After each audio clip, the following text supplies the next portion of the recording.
In Matthew 7:7-12, Jesus says, "Ask, and it will be given to you. Seek, and you will find. Knock, and it will be opened to you. For everyone who asks receives, and the one who seeks finds, and to the one who knocks it will be opened. Or which one of you, if his son asks for bread, will he give him a stone? Or if he asks for a fish, will he give him a serpent? If you then who are evil know how to give good gifts to your children, how much more will your Father in heaven give good things to those who ask him? Therefore, whatever you wish that others would do to you, do also to them, for this is the law and the prophets." Notice what comes immediately before the golden rule. Know that your Father is good, and he will give you good things when you ask. Indeed, this is a prerequisite for living by the golden rule. When I'm consumed with self-protection, it's hard to be other-centered and generous. The tendency is to become utilitarian.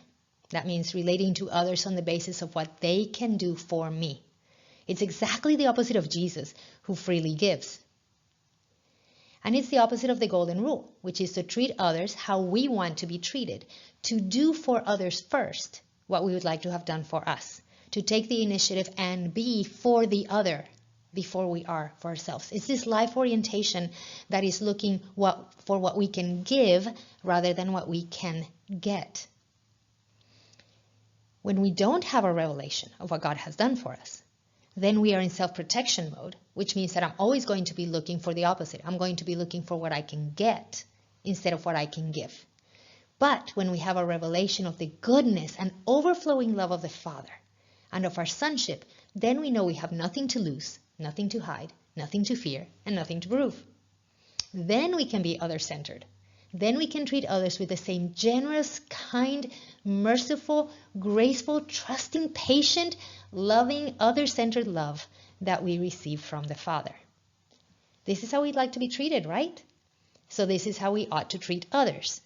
But we can only do it when we are receiving the Father's love. The key to living the golden rule is first receiving the Father's love for ourselves. Do unto others as you would have them do unto you.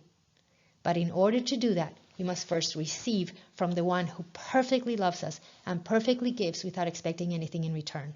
When we are filled, consumed with the Father's love, the natural response from us is going to be to live by the golden rule.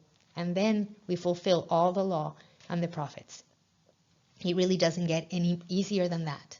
Receive, be filled with the love, and then let that love overflow from you toward others.